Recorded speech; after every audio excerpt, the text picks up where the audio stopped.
The thing I try to get my churches to think about is it's just the mindset of it. We think about our buildings differently from how we might think about our car, for instance. The way we take care of our car, generally, we are very good at that. And we're helped along by the car notifying us itself of what it needs. Every time we walk into our building, it's not saying, hey, we need to, check on the water pipes, make sure the pressure's good, or hey, can you check the electrical wiring and make sure there's not a hot spot somewhere. Welcome back to the Lightwell Podcast. So glad you're joining us today. Well, as they say about spring weather, April showers bring property claims. So today we're going to talk about what's the difference between spring weather and the rest of the year, and what do you as a ministry leader need to do to make good preparation for spring weather. To do that, we're going to be talking to Naudé. He is an agent for Lightwell Insurance Advisors in the state of Tennessee, and he has got some great insights for things that you can do to have a really good spring. Let's get right into our conversation with Ian. I am so glad to be joined by Naudé. He is a producer, an agent for Lightwell in the state of Tennessee. Ian, thank you so much for joining us today. Yep, my pleasure to be here.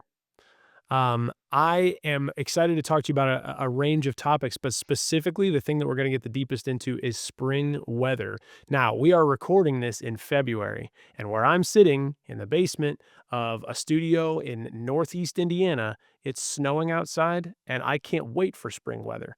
But spring weather isn't necessarily just easier and better than winter weather. So can you talk to us about just generally, when we talk about spring weather, what do we mean? What are the unique things that happen during spring related to insurance? Well, the big thing that comes to my mind is storm activity. Um, so big thunderstorms, wind, hail. You'll see a lot of tornadoes. So that's, in fact, I've already seen a couple wind claims already, which, I mean, usually they come later, March, April, Yeah. May, June, but, it could happen whenever. So So what you're essentially saying is it's a different type of weather, but it doesn't mean it's not severe. It doesn't mean it's not potentially dangerous. It doesn't mean it's not going to have property claims that go with it. yes, The yes, other thing indeed. that, obviously this is winter 2026. We just had Winter Storm Fern cover much of the country. The other thing that I know happens in spring is that winter weather has to go somewhere. So there's the melting of heavy snow and things that can come from that. Do you know, is that a factor in spring weather from your perspective? Yeah, it can be. I mean, definitely looking at churches that are in low-lying areas, if there's any snow runoff, obviously there's the risk of flood water coming in from outside. Also, snow or ice building up on the roof. Obviously, even though it freezes, snow is, frozen on the roof. The heat of the house will cause that to melt a little bit. It can run into your gutters and freeze again there. So that could also be a problem. So lots of little possibilities for damage to occur. Hmm. Well, okay. So this is kind of in line with those first two questions. When you're thinking about the unique risks or trends related to spring weather, what are you seeing as far as claims that occur during the spring that are unique to that season of the year? The big category that stands out to me in my experience that I've observed has been wind damage. Obviously, you could have hail, you can have water related claims, but I've experienced a lot of wind related claims. That could obviously affect, any part of a building, but the roof primarily is what comes to my mind. Um, Asphalt shingled roofs, obviously, is that if they start to lift up, any time they start to lift up, that could indicate you might need to get your roof repaired or even replaced if all shingles are, not properly nailed down or they're just old. And then obviously any shingles that come fully off, that needs to be addressed as soon as possible. Otherwise, the decking is exposed and that could easily get damaged, get holes in it. So that you actually introduced something that I want to follow up on there, Sure. which is we talk a lot about probably the most obvious season of the year for doing some amount of preparedness is that winter weather stuff. You got to make sure you're dripping a faucet, opening cabinet doors, that kind of thing. But what are the preparedness gaps for people as they enter into spring weather that they may not otherwise think about? Because generally, I think people who aren't paying attention to weather trends with insurance think, well, it's just going to warm up. That's just going to feel like relief. So, what does preparing for spring weather look like? You talked about nailing things down because wind is a factor. What other kind of preparedness gaps do you see? Well, first, the thing I try to get my churches to think about is just the mindset of it. We think about our buildings differently from how we might think about our car, for instance. The way we take care of our car, generally, we are very good at that. And we're helped along by the car notifying us itself of what it needs. Every time we walk into our building, it's not saying, "Hey, we need to, check on the water pipes, make sure the pressure's good," or, "Hey, can you check the electrical wiring and make sure there's not a hot spot somewhere?" But those are things that we can do. You just need to, but usually we aren't aware of it. But things like those I just mentioned, bring in a plumber, have them look at, test your pressure in the pipes. Or, is there possibly a leak somewhere? That's happened, at churches where there's an unknown leak because it's low flow and people aren't there all the time. Or even, get an electrician in there, have them take a look at to see if there's any hot spots anywhere that need to be addressed. And then, of course, the roof itself. Often, it you're not able to, fully see the full plane of it. And so getting somebody trustworthy up there to take a look at it and make sure that it's in order is something that's something that you could honestly do, twice a year, and that'd be good for, uh, preventative maintenance. I was just going to say there's a term that I feel like was so helpful to me as I was familiarizing myself with the world of insurance, which is preventative maintenance. And that's, in terms of property, that's akin to risk management. Like you're just going around and making sure ahead of time, here are the risk areas and here's what I need to take care of. How often are you working with churches that I guess I don't want anybody to feel like they're they're doing a bad job, but how often are you trying to coach up preventative maintenance into a church? Because I'm sure with a church budget, you got a lot of constraints, you got a lot of competing priorities. How often is it hard for people to buy into preventative maintenance? It's very hard. It's often very hard because of the mindset I was talking about earlier. If they're not budgeting for it because they aren't expecting to make, any kind of expenditure there.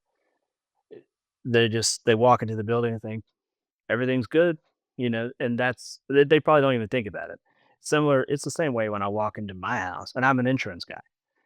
When I walk into my house, I'm not thinking about the preventative maintenance I need to do the vast majority of the time. I think most people are the same.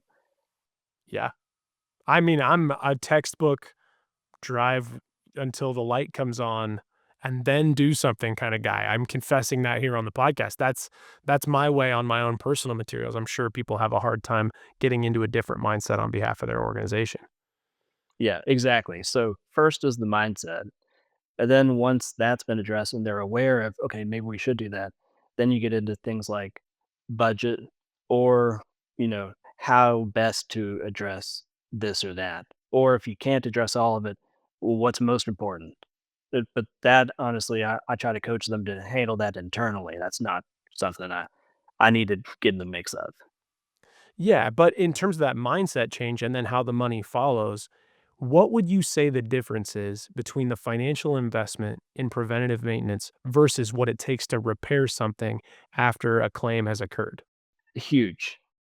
Obviously, the claim is going to cost you way more than the preventative maintenance would. So it just point of example, we in our own backyard, we've got a shed that we haven't used for years. There's nothing in it. We don't keep up with it. And so we we don't do any maintenance on it. Well, I've been able to see because we aren't doing any maintenance on it, we've been able to watch it slowly degrade over time. It used to have a fully shingled roof. One shingle came off during a storm. We didn't repair it because we're not using it. We're gonna tear it down, one day. Well, that one shingle turned into multiple shingles. The exposed decking over multiple storms took heavy water damage, fell in. It's got multiple holes in it. This is just over a period of a couple years that this happened due to just not keeping up with it. So obviously, the initial repair would have cost us something. But now, if I were in the mindset of wanting to keep this building, it would cost significantly more. In fact, I would have to just build an entirely probably new building here. Right, right.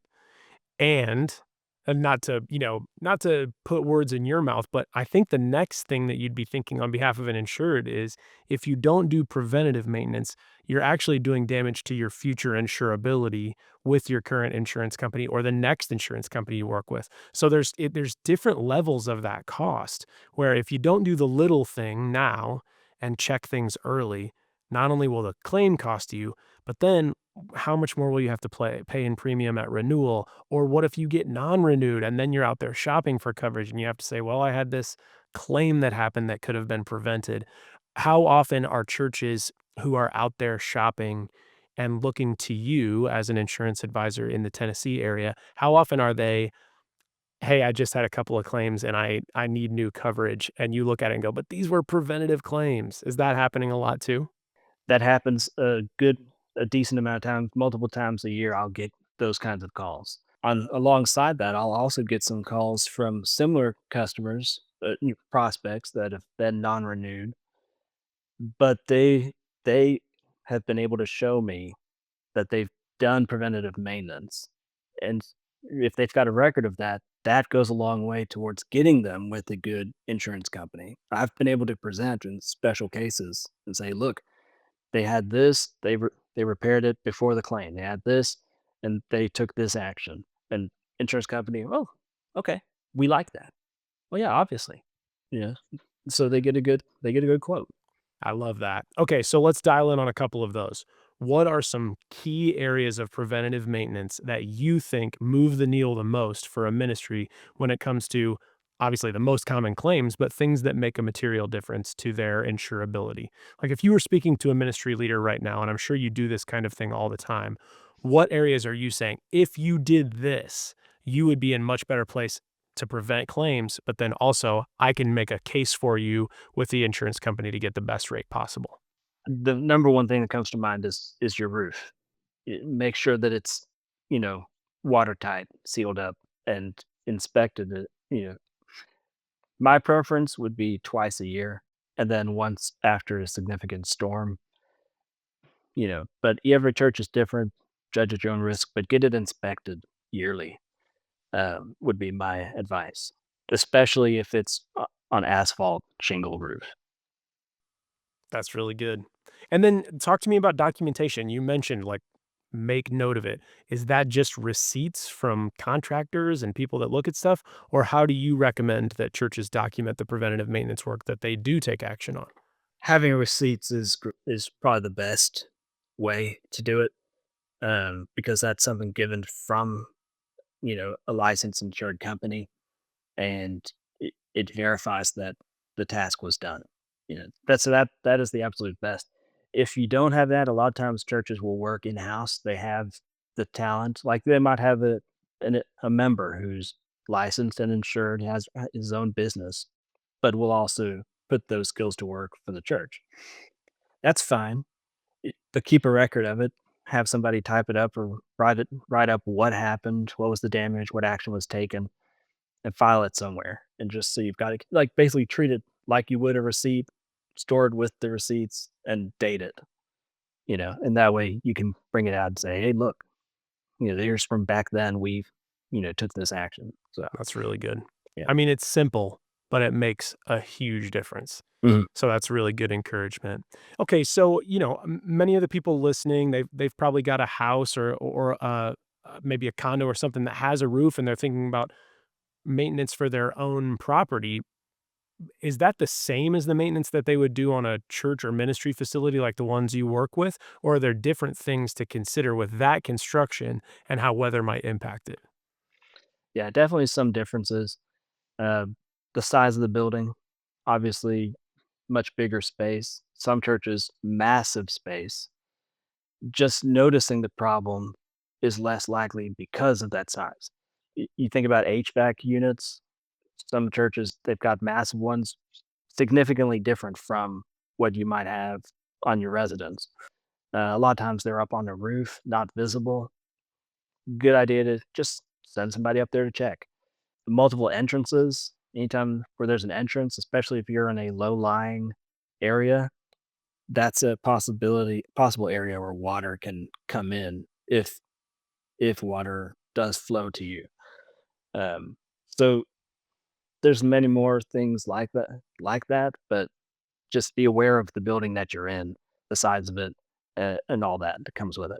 No, that's really good and different and definitely different than a house. Those are things you wouldn't necessarily think of in a home. That's really good. Now, I've asked these similar questions a lot of different ways, so I don't mean to be redundant, but if someone's listening today and you could give them like one action step to do a great job for their facility getting ready for spring weather, what would that be? I think the first step would be to delegate to somebody, someone at the ministry, the task of thinking through possible problem areas and making a list. All right. Create a list for yourself. Once those problem areas are identified, just schedule someone to go investigate. It might be an electrician, a plumber. You might need to get a roofer. And on the roofing, let me talk about that for a second. You want to get somebody that you trust. All right. I'm sure we've all heard about the door to door roof repair. Yeah, they want to get up on the roof. I'm sure they're going to tell you that your roof needs to be repaired. The best course of action is to find somebody, ideally in the ministry, who is in the business of roofing, or possibly knows somebody that they trust. So start with people you know and get that contact to go inspect, because that way you can trust what they say. So, uh, with roofs in particular, that would be my recommendation. Well, and you said it kind of two different ways, which I really like. Pick a person within your organization, find a roofer that you trust. These are very much about having people who are advocates for what's best for your ministry when it comes to their facility. What role would you say you play and ministry focused advisors like you? What role do you play in being that kind of advocate? And this isn't a commercial for Lightwell. This is really just getting ministry leaders to think about who are they talking to related to what's best for their building. What role do you play?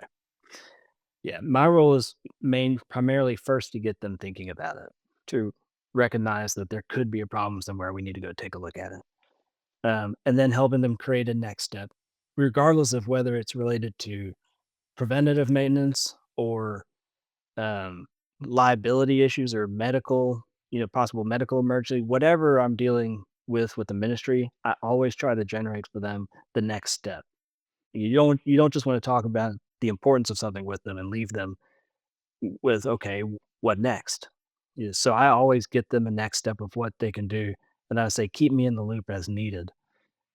Depending on the situation, I might decide myself to jump back in at a certain time. So, yeah, getting them the next step and just making them aware, those 2 things. That's really good. It actually feels a lot like what we talk about when we talk about Lightwell as a name and as an image. It's this image of a hole that's cut in the volume of a building so that light can shine into places that would otherwise remain dark. And when you talk to ministries about seeing what they need more clearly, that's a type of advocacy that's really unique to the way that you do this. And I really appreciate it. So, Ian, you've talked some about how important your roof is when it comes to preventative maintenance, but we've only been really thinking about it from the perspective of spring weather. And as we all know, a roof is transcendently important regardless of the season.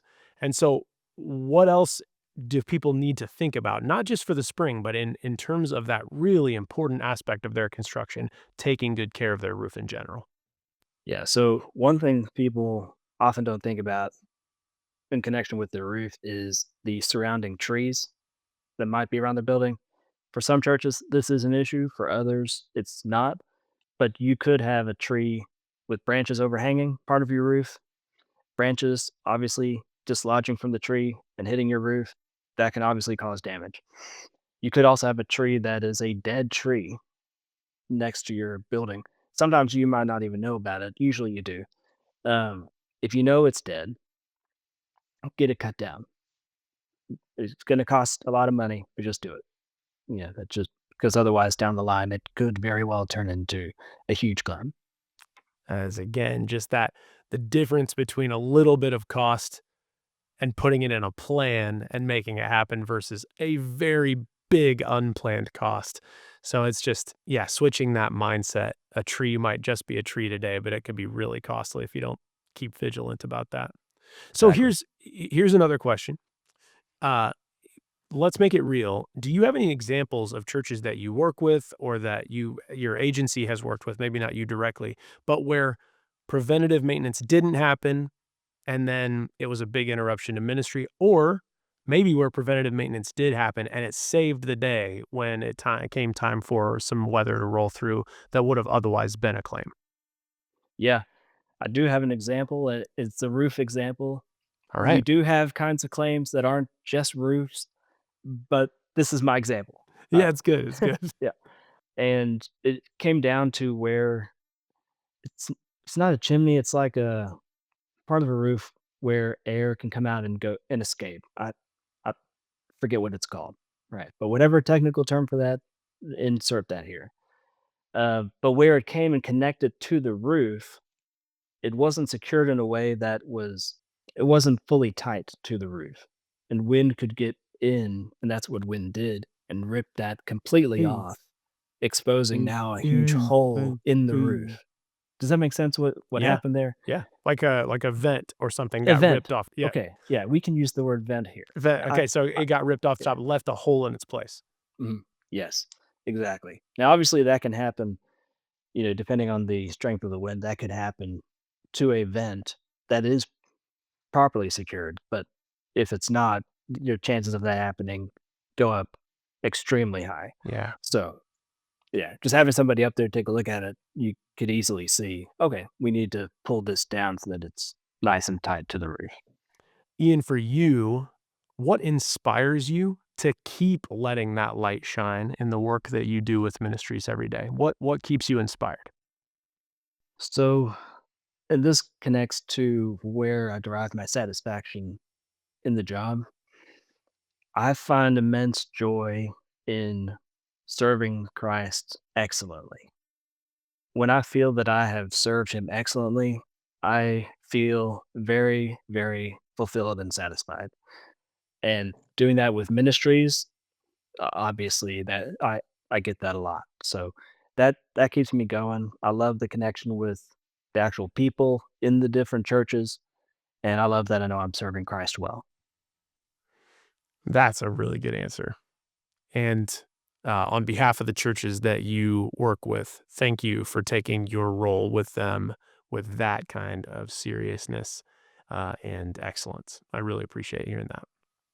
Yep, no problem. So, Ian Naudé for Lightwell of Tennessee, thank you so much for your insights on spring weather and for your thoughts that hopefully are very practical and ministry leaders could take with them today to do some preventative maintenance work and make sure that they are ready for the change from winter to spring.